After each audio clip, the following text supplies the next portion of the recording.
के बड़े जबरदस्त मैचेस हो रहे हैं जिस तरह हम वैसे शायद अभी की बात नहीं मैंने कहा चले मैचेस पे आ जाते हैं। मैचेस बड़े अच्छे हो रहे हैं। हम वैसे छोटी टीमों से इतने अच्छे मैचेस की, इतने क्लोज मैचेस की एक्सपेक्टेशंस नहीं ले बैठे हुए थे। कल के मैच की अगर हम खास तौर पर बात करें, आपने कहा था वन साइडेड होना चाहिए, लेकिन ऐसा बिल्कुल नहीं हुआ। नहीं, बिल्कुल नहीं। आई थिंक वेस्ट इंडीज को सोचना पड़ेगा, देखना पड़ेगा। अपने घर के अंदर हैं, ये सारी कंडीशंस इनको पता है। इसके साथ इनके क्या स्ट्रेंथ है, बैटिंग है, बॉलिंग है, क्या स्ट्रेंथ है, उसको अगर आपने थोड़ा सा ऐसे मैचेस में अगर आपने थोड़ा सा आपने एविडेंस लेना है, आपने कोई बॉक्स टिक करना है, तो नबी ये छोटी जो टीमें, पापा न्यू गिनी, छोटी और दूसरी टीमें, उन पे आप बॉक्सेस टिक कर सकते हैं। किसी की फॉर्म ऊपर नीचे है, आप थोड़ा सा शफल करके ये भी कर सकते हैं। प्लस आपको स्ट्रॉन्ग मैसेज देना पड़ेगा दुनिया को, कभी हम लोग किस तरह की क्रिकेट खेल रहे हैं। आई थिंक फिर बाद में जाके यही टीमें होती हैं जो आपको हेड स्टार्ट देती, ना सिर्फ जीत का बल्कि नेट रन रेट का भी हेड स्टार्ट दे देती हैं। बिल्कुल सही। तो आपको जीत भी करनी है और आपने नेट रन रेट को भी लेके जाना है। और दूसरे जो 2 पॉइंट्स हैं वो ये हैं कि आपके कुछ अगर रह जाते हैं बॉक्सेस टिक करने वाले, आप उनको भी साथ में करते हैं। अगर आप बड़ी टीम है और अगर आप टारगेट बनाए हुए कि भी वर्ल्ड कप को जीतना है, तो आप 3-4 ऑब्जेक्टिव्स को सामने रखते हुए छोटी टीमों के साथ खेलते हैं। ठीक है, बहुत सारी बातें चल रही हैं, T20 है, किसी वक्त भी कुछ भी हो सकता है, बट भाई जब आप 60-70 सालों से क्रिकेट खेल रहे हैं, आपने 2 वर्ल्ड कप जीते हुए हैं, तो आपका फ्रेम ऑफ माइंड, आपका एटीट्यूड, आपकी प्लानिंग स्ट्रेटजी, आपका एग्रेशन या आपका जो है going towards the world cup, वो अंदाज डिफरेंट होना चाहिए। बहरहाल कांग्रेचुलेशन। एक बॉक्स तो डेफिनेटली टिक कर ही दिया, जीत वाला। जी बिल्कुल, number 1 I think that's one of the most important. लेकिन आपकी वाली बात है जब when it comes to group stages, जब वो आगे बढ़ना है एंड विद द एक्सपीरियंस, आप मुझे सिर्फ ये बताइएगा ओवरऑल फील्ड, अब उनका तो होम ग्राउंड है, उनके लिए तो उनको पता था, but I think overall it's a slower pitch as compared to the United States. देखिए, स्लोअर पिच तो थी, बट इट्स नॉट कि बहुत सारे डीमंस हैं इसके अंदर और आप कुछ कर नहीं सकते हो। मैं ये समझता हूँ आजकल के दौर में जिस तरह की क्रिकेट हो गई और जिस तरह की क्रिकेट खेली जा रही है, अगर आपकी इंटेंट ठीक है और आप इंटेंट और मोमेंटम को लेके चल रहे हैं और आपको पता है कि भाई किसको बॉलिंग को किस तरह आपने प्रेशराइज करना है, उनके ऊपर कैसे पंचिंग करनी है, तो मेरा नहीं ख्याल कि आप जो है अगर टर्निंग ट्रैक पिच है, स्लो पिच है, फास्ट बाउंसी है, आपको रिगार्डलेस 160-170 करना है। यानी अगर मैं बता रहा हूँ कि पिचेस जो है स्लो है, लो है, टर्निंग है, सीमिंग है, बाउंसिंग है, 160+70 तक करना ही करना चाहिए। बाकी आगे पार स्कोर जो है वो आपके ऊपर आता है कि पार स्कोर क्या है और आप पार स्कोर की लिमिट को कैसे आप जो है ना वो तोड़ के आप आगे जा रहे हैं। 160-170 रिगार्डलेस, क्योंकि आपने जैसे ही प्रेशर दिया नहीं बॉलर के ऊपर, वो बैकफुट पे जाएगा ही जाएगा। अगर आप नहीं दे रहे और आप किसी और चीजों में जा रहे हैं तो फिर 136, 130, 120, 140 चलेगा। बिल्कुल। यासिर भाई, आप एग्जैक्टली इसी हवाले से आप क्या इनपुट देना चाहेंगे?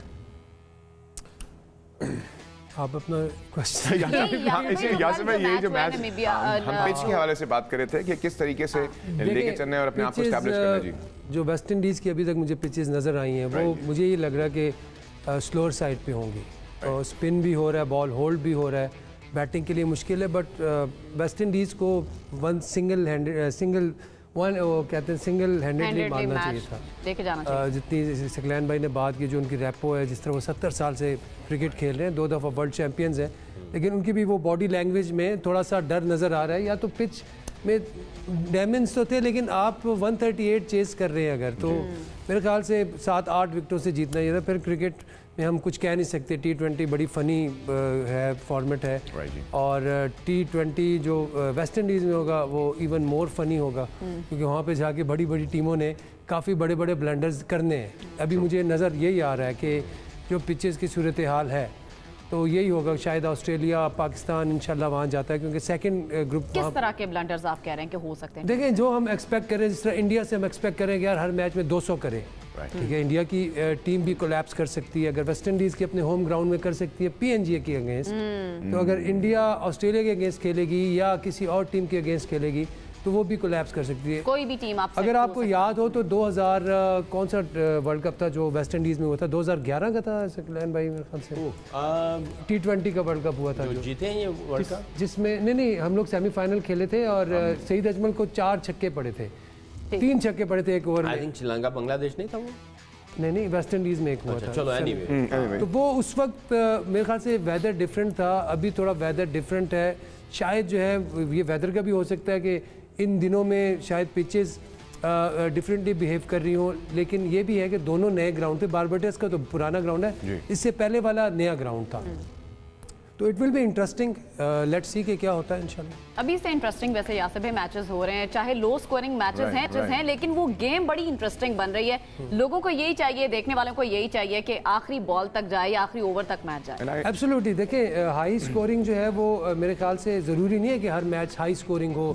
200 होंगे तो मैच में थ्रिल आएगा, लो स्कोरिंग मैच भी थ्रिलिंग हो सकता है। जरा मैं कल देखा है, आज सुबह देखा है, और ये मेरे ख्याल से फर्स्ट वो हो गया है, क्या कहते हैं, सुपर ओवर पे फर्स्ट, बिल्कुल पहला हिस्ट्री में पहली दफा T20 वर्ल्ड कप में हुआ है। एंड आई थिंक 21 रन्स बनाए, असल बड़ी बात है। बट फिर वही वाली बात है कि कमबैक बॉलिंग में भी वीजी वीजे का एक्सपीरियंस है, उसके सर्व्ड हिज पर्पस। लाहौर कलंदर कहीं ना कहीं झलक रहा है लाहौर का, बिल्कुल इसको बहुत बड़ा वो है, एज है। और सर बारबाडोस की बात करेंगे, आप तो ऑब्वियसली यू बीन देयर, वहाँ का वैसे आपकी नज़र में जो उनका मेन स्टेडियम है उसका अपना ओवरऑल क्लाइमेट क्या है इन टर्म्स ऑफ दैट? क्योंकि आई थिंक वो हमारे लिए तो एक डिफरेंट एलिमेंट रखेगा, स्पेसिफिकली जो साउथ एशिया साइड से जाते हैं उनके लिए।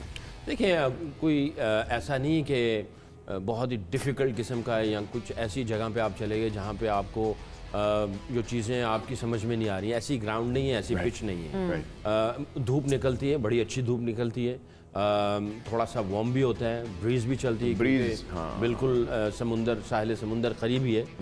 वो आयरलैंड है ये छोटा सा, तो गेंद पिच के ऊपर टर्न भी मिलता है, बैटिंग करो तो रन्स भी होते हैं। बट बॉलर्स की और हाँ, T20 की बात हो रही है। मैंने वैसे T20 नहीं खेला उधर, और T20 कवर भी नहीं किया। मैंने वनडे T20 किए हुए, टेस्ट मैच और वनडेज किए हुए हैं। तो वहाँ पे आपको हल्का फुल्का रिवर्स स्विंग भी मिलना शुरू हो जाता है बारबाडोस में। तो कंडीशंस ऐसी हैं। अभी हम लोग बहुत दूर हैं, आई डोंट नो कि उन्होंने पिचेस अब बनाई कैसी, क्योंकि जब ICC बीच में आ जाता है, ICC के क्यूरेटर आ जाते हैं और सब कुछ उनके हाथ में चला जाता है, तो वो किस तरीके से लेके जाते हैं, क्या आया इंडिया का कोई इन्फ्लुएंस होता है कि नहीं होता पता नहीं, वल्लाह वाला। मैं एक बात कर रहा हूँ कि पिचेस कैसे बनानी, किस मैच में क्या आंकड़ा किसका लड़ रहा है, और पिचेस में क्या कुछ करना है, पता नहीं किसके हाथ में है कि नहीं है, किसी के हाथ में कुछ है कि नहीं है, कौन कर रहा है, ICC कर रहा है, बारबाडोस वाले उनके लोकल क्यूरेटर कर रहे हैं, या वेस्ट इंडियन क्रिकेट बोर्ड उनकी कितनी इन्वॉल्वमेंट है, दूसरों की कितनी इन्वॉल्वमेंट है। तो पाकिस्तान की तो कहीं नहीं है, इतनी दूर से हम पिच रिपोर्ट नहीं दे सकते, हम थोड़ी बहुत ऊपर की बातें कर सकते हैं। तो देखें, बाकी जो है यहाँ पे आपको तगड़ी क्रिकेट खेलनी पड़ेगी। आपको हम सिर्फ ये नहीं है कि भाई आपने टेक्निकल या टैक्टिकल या फिजिकल या मेंटल है, you have to be proactive. आप बहुत ज़्यादा प्रोएक्टिव होना पड़ेगा आपको, और आपकी प्रिपरेशन बहुत अच्छी होनी पड़ेगी, फिर जाके आप एग्जीक्यूट करेंगे।